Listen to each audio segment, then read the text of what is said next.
नमस्कार मित्रांनो, नुकतेच शिक्षक म्हणून लागलेले शिक्षक आणि शिक्षिकेंनो व आणखीन पुढल्या टप्प्यामध्ये लागणारे भावी शिक्षक आणि शिक्षिकेंनो, टिप्स फॉर टीईटी मध्ये मी अक्षयवरकर तुम्हा सर्वांचं स्वागत करतो। नुकतीच आपली पवित्र पोर्टलवर निवड यादी जाहीर झालेली आहे। मग ही निवड यादी जाहीर झाल्यानंतर खूप साऱ्या जणांना शिक्षक म्हणून अपॉइंटमेंट भेटलेली आहे, असं स्टेटस आलेला आहे की तुमचं ह्या जिल्ह्यामध्ये झालेलं आहे, इथं झालेलं आहे। ते पाहून खूप साऱ्या जणांना आनंद झालेला आहे।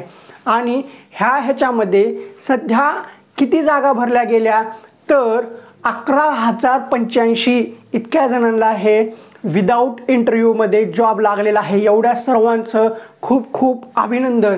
मग आता आपण आजच्या या व्हिडिओमध्ये काही महत्त्वाचे प्रश्न आहेत ते पाहणार आहोत। आता नुकतीच निवड यादी लागलेली आहे। निवड यादी लागल्यानंतर खूप सारे प्रश्न पडलेले आहेत। ते प्रश्न अगोदर कोणते कोणते आहेत ते एकदम व्यवस्थितपणे ऐकू, त्यानंतर त्याचं स्पष्टीकरण पाहू। मग आता सगळ्यात महत्त्वाचा पहिला प्रश्न आहे की निवड यादी लागली पण आमचं सिलेक्शन झालं नाही, मग आता काय करावं। त्यानंतर दुसरा प्रश्न खूप कॉमन प्रश्न आहे, तुमचं सिलेक्शन झालं का, त्याचं उत्तर तर मी देणारच आहे। त्यानंतर 11,000 जागा कसं काय भरल्या, बाकीच्या जागा कुठं गेल्या, त्यातल्या 5,000 जागा कुठे गेल्या। मग त्यानंतर आणखीन कॉमन प्रश्न पडणारा, मॅथ्स सायन्सच्या इतक्या जागा रिकाम्या दाखवत आहेत पण काही मॅथ्स सायन्सचे विद्यार्थी हे 114 मार्क 125 मार्क घेऊन सुद्धा लागले नाहीत, हे कसं शक्य आहे। मग आता विथ इंटरव्ह्यूचा राऊंड कधी होईल। मग त्यानंतर आणखीन एक महत्त्वाचा प्रश्न मी मागे सांगितलं होतं, याचं उत्तर दिलं होतं की येणाऱ्या शिक्षक अभियोग्यता व बुद्धिमत्ता चाचणीच्या परीक्षेनंतर जी काही पवित्र पोर्टलवर आपली प्रोसेस होईल आणि ज्यानंतर निवड यादी लागेल त्यामध्ये तुम्हाला असे सरळ पाहायला भेटेल की काही ठिकाणी 40 वाला लागलेला दिसेल, काही ठिकाणी 60 वाला लागले दिसेल, पण इकडे 120 वाला 130 वाला 140 वाला लागलेला दिसणार नाहीये। मग अशी वस्तुस्थिती आलेली आहे, ही अशी वस्तुस्थिती का आहे हे सुद्धा पाहणार आहोत। मग त्यानंतर आणखीन महत्त्वाचा प्रश्न, सेकंड राऊंड कधी। एवढे सगळे प्रश्न आहेत, ह्या सगळ्या प्रश्नाची उत्तर आपण ह्या व्हिडिओमध्ये एकदम व्यवस्थितपणे पाहणार आहोत। तत्पूर्वी तुम्ही ह्या चॅनलवर नवीन असाल तर ह्या चॅनलला सबस्क्राईब करा। मी असं बिलकुल म्हणणार नाही, कारण अगोदर पूर्ण व्हिडिओ पहा, व्हिडिओ पाहिल्यानंतर आवडला असेल तर आणि तर सबस्क्राईब करायचा असतो। असो आपण महत्त्वाच्या मुद्द्याकडे जे काही प्रश्न पडलेले आहेत त्या प्रश्नाचं एकदम सविस्तर विश्लेषण करू। पहिला प्रश्न आहे, निवड यादी लागली मग आमचं सिलेक्शन झालं नाही, मग आता काय करावं। हा प्रश्न खूप साऱ्या जणांना पडलेला आहे। आता 1,36,000 जणांनी प्रेफरन्स लॉक केले होते, त्यातले फक्त सध्याच्या घडीला 11,000 विद्यार्थी हे लागलेले आहेत, म्हणजे विदाउट इंटरव्ह्यूमध्ये लागलेले आहेत। मग बाकीच्यांचं काय, इतक्या साऱ्या जणांना प्रश्न पडलेला आहे। मग आता याच्यामध्ये खूप काटावरले जे आहेत म्हणजे मेरिटमध्ये आले नाहीत, काटावर बाउंड्रीवरून थांबलेले आहेत, त्यांचं मेरिट हुकलेलं आहे, त्यांना सुद्धा प्रश्न पडलेला। आता काय करावं, साहजिक आहे प्रश्न पडणं। ह्या प्रश्नाचं उत्तर आहे आता फक्त आपला फेज 1 झालेला आहे, फेज 2 आणखीन बाकी आहे। आता फेज 2 हा कशाचा आहे तर फेज 2 हा विथ इंटरव्ह्यूचा आहे। मग विथ इंटरव्ह्यू म्हणल्या सगळ्यांचे डोकं सटकत आहेत का, कारण नुकतंच कोर्टातून एक निर्णय आलेला आहे कोणता की एका जागेसाठी पूर्वी आपल्या शासनाने 3चा निर्णय घेतला, त्यानंतर कोर्टाने परत सांगितलं, त्यानंतर मग एका जागेसाठी 10 जण येणार आहेत। मग ह्याच्यामध्ये स्पर्धा वाढली, स्पर्धा कशाची वाढली हे तुम्हाला साहजिकच एकदम व्यवस्थितपणे कळलेलं असेल, ह्याचं खोलात जाऊन उत्तर द्यायची गरज नाही। स्पर्धा कशाची वाढली हे समजलंच असेल। मग ह्या स्पर्धेत टिकायचं कसं, इतके दिवस आपण मार्क घेतले, हे केलं, त्या स्पर्धेमध्ये टिकलो, पण आता संस्थेवर इंटरव्ह्यू देण्यासाठी एका जागेसाठी 10 जण आहेत। मग या स्पर्धेसाठी त्यातली जी महत्त्वाची स्पर्धा आहे त्या स्पर्धेमध्ये कसं टिकायचं असा सगळ्यांना प्रश्न पडलेला आहे। आता साहजिकच ह्या स्पर्धेमध्ये टिकण्यासाठी सर्वांजवळच ते असेलच असं नाही आहे, आणि काही जवळ ते आहे, आणि हे एकाच 10 प्रमाण आल्यामुळं मेरिट खालीच येणार आहे। मग ज्यांच्याकडे ती वस्तू आहे ते देऊन ते लागणार असं खूप वाटत आहे, हे साहजिक आहे, अशा गोष्टी घडणार आहेत, ह्या टाळणं अशक्यप्राय गोष्ट झालेली आहे। असो त्याच्यामध्ये वादात पडायचं नाही। मग आता काय करायचं, आता आहे आपल्याकडे दुसरा राऊंड आपलं झेडपीला सिलेक्शन झालेलं नाही आहे, मग नगरपालिका असो महानगरपालिका असो जे काय संस्था आहेत, मग याच्यामध्ये विदाऊट इंटरव्ह्यूला आपलं सिलेक्शन झालेलं नाही आहे, मग आता काय करायचं, टेन्शन आलेलं असेल, टेन्शन घेऊन घ्यायचं काहीच गोष्ट नाही व टेन्शन घ्यायची गरजच नाही आहे. आता आपल्याकडे विथ इंटरव्ह्यूचा राऊंड आहे, मग ह्या विथ इंटरव्ह्यूच्या राऊंडमध्ये आपल्याला कॉल येणारच आहे. ह्या कॉलमध्ये ज्या शाळा येणार आहे, जे संस्था येणार आहे, तिथं लागलं का ते पाहायचं, तिथं ट्राय करायचं आहे. असंच ती वस्तू घेतील म्हणून त्याच्या भरोशावर बसायचं नाही, त्याच्यावर होईल किंवा त्याच्यावर होणार नाही म्हणून न गेलेलंच बरं, अशा गोष्टी करायच्या नाहीत. इंटरव्ह्यू आला, इंटरव्ह्यूला जायचा, इंटरव्ह्यू देऊनच यायचा. असं नाही की सगळीकडे तशा गोष्टी घडतील, असंही नाही की घडणारच नाहीत, घडतील पण आपण जाण्याच्या अगोदरच ठरवणं चुकीचं आहे. म्हणून इंटरव्ह्यूचं येईल त्यावेळेस इंटरव्ह्यू द्यायला गरजेचं आहे. मग आता ही इंटरव्ह्यूची लिस्ट कधी तर जी काही पवित्र पोर्टलवर सूचना आलेली आहे त्याच्यामध्ये सांगितलेलं आहे की याच्यावर काम चालू आहे, लवकरच याची कारवाई करण्यात येईल, म्हणजे हे 29 तारखेच्या अगोदर लागून जाईल. असो, आता आणखीन एक महत्त्वाचा प्रश्न की तुमचं सिलेक्शन झालं का? साध्या सरळ भाषेत सांगतो, माझं विदाऊट इंटरव्ह्यूला सिलेक्शन झालेलं नाही आहे. मला माहिती आहे माझे जेवढे मार्क होते तेवढ्या मार्कवर माझी अगरबत्ती ही कधीही पेटणार नाही. हे ज्यावेळेस शिक्षक अभियोग्यता व बुद्धिमत्ता चाचणीचा रिझल्ट आला होता त्यावेळेसच मला माहिती होतं. आता आपली अगरबत्ती कुठे पेटवायची, तर आपली अगरबत्ती हे संस्थेमध्ये पेटवायची, तिथं प्रयत्न करायचा. मग आता ह्या संस्थेमध्ये आलं ठीक, नाही आलं तर दुसरा टप्पा आहे.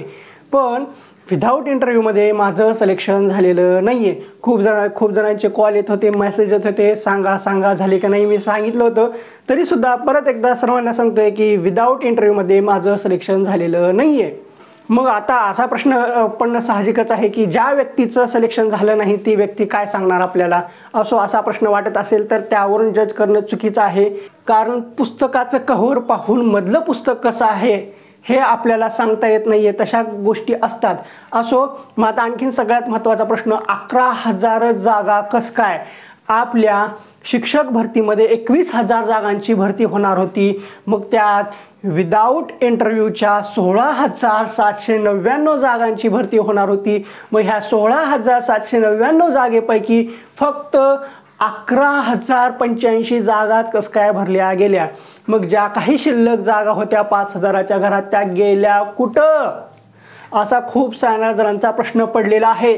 मग आपल्याला गुलीगत धोका दिला गेलेला आहे, आपल्यावर अन्याय झालेला आहे, आपल्यावर रात्रीत बॉम्ब टाकलेला आहे. रात्रीचे खेळ चाले तसा रात्रीतच अणुबॉम्ब, जो काही मोठा बॉम्ब असतो, कसला का बॉम्ब असतो, तो फेकला आणि 5,000 जागा गायब केल्या.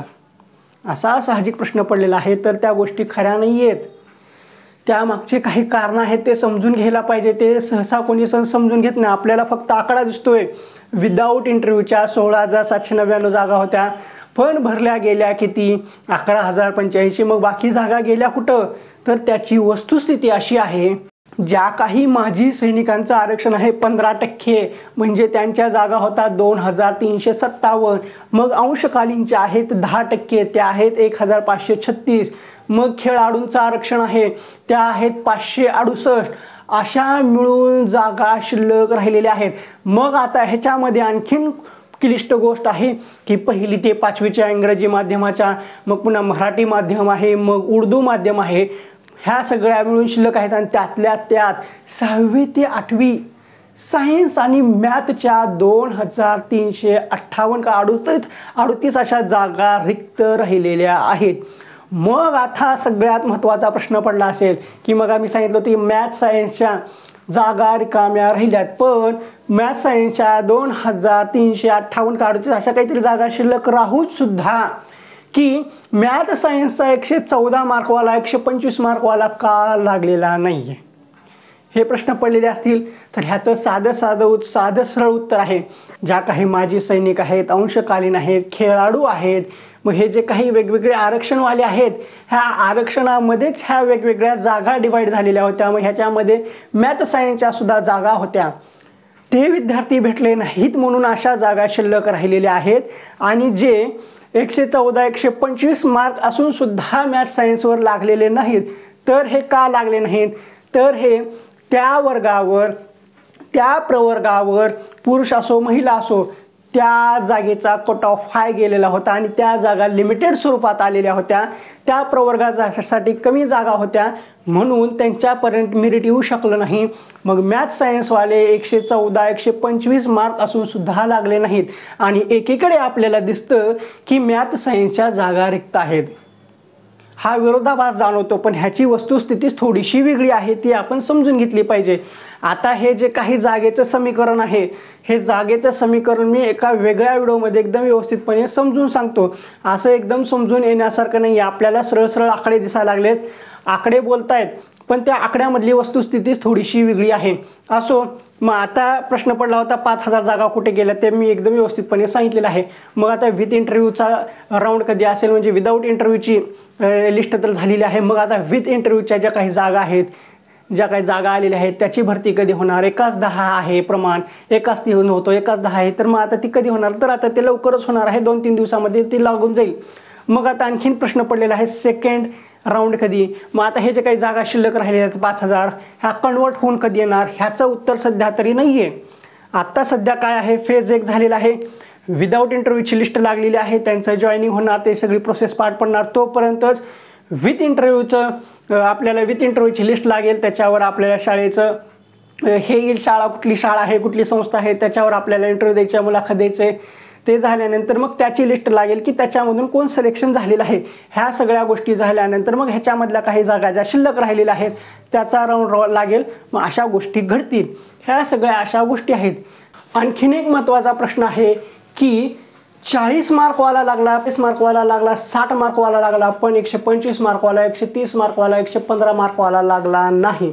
हा कॉमन प्रश्न खूप जणांच्या मनामध्ये पडलेला आहे। मी मागं बऱ्याच वेळा सांगितलेलं आहे की आपल्या ह्या पवित्र पोर्टल प्रणालीमध्ये की ही शिक्षक भरती जी आहे ती लॉटरी पद्धत असल्यासारखी आहे। याच्यामध्ये 40 मार्कवालाही लागेल, 60 मार्कवालाही लागेल, पण इकडे 125 मार्क, 130 मार्कवाला, 110 मार्कवाला सुद्धा लागणार नाही। अशा गोष्टी का घडतात, तर हिता असतं सगळ्यात महत्त्वाचा प्रश्न, म्हणजे सगळ्यात महत्त्वाचा मुद्दा असतो आरक्षण। ज्याच्याकडे सगळ्यात जास्त स्ट्रॉंग आरक्षण असेल त्याचं सिलेक्शन होतं आणि इकडे तुम्हाला मार्क्स असून सुद्धा सिलेक्शन होत नाहीये। मग इकडे 40 मार्कवाले, 20 मार्कवाले, 35 मार्कवाले असे का लागतात, तर इथं त्यांच्याकडे असतं दिव्यांगाचं आरक्षण, मग पुन्हा वेगवेगळे आरक्षण असतात, ह्याच्यामध्ये काही माजी सैनिकाचं असतं, ते विद्यार्थी भेटत नाही आहेत, त्यांच्याकडे किती जरी मार्क असले तर ते सिलेक्ट होतात, मग अंशकालीन आहेत हे सुद्धा भेटत नाही आहेत, मग ते फक्त परीक्षा दिली, त्यांना 4-5 मार्क पडले, 20-25 मार्क पडले तर ते सुद्धा लागतात, मग तरीसुद्धा यांच्या जागा शिल्लक राहतात। आणि इकडं बाकीचे जे काही प्रवर्ग आहेत तिथं विद्यार्थ्यांची संख्या खूप असते, कॉम्पिटिशन खूप असतं, मग इथं स्पर्धा जास्त असल्यामुळे आणि त्यांची जागासुद्धा कमी असल्यामुळे त्या जागेच्या कमतरतेमुळे इथलं साहजिकच मेरिट हाय जातं आणि 120 वाला, 135 वाला, 110 वाला हा लागत नाही आहे, कारण कट ऑफ तिथपर्यंत पोचत नाही आहे। अशा गोष्टी आहेत। मग हेच आहे ह्या मागचं सत्य। आता तुम्ही बघितलेले असेल की रयत शिक्षण संस्था आहे त्यावर 40 मार्कवाले सुद्धा लागले, तर आपण डायरेक्ट फक्त एखादी लिस्ट बघतो, त्या लिस्टमध्ये दिसतं की आपल्याला 40 मार्कवाला लागलेला आहे, पण 125 मार्कवाला लागलेला नाही। हा दुजाभाव का, हे असं का, असं प्रश्न पडतो। पण आपण हे पाहत नाही की ह्याच्यामध्ये आरक्षण कोणतं आहे, स्ट्रॉंग आरक्षण, हा आरक्षणाचा प्रश्न आहे। आरक्षणामुळे अशा गोष्टी घडतात, तर ठीक आहे, असू द्या, आपल्याला ह्याच्यामध्ये आणखीन जास्त विवादामध्ये पडायचं नाही।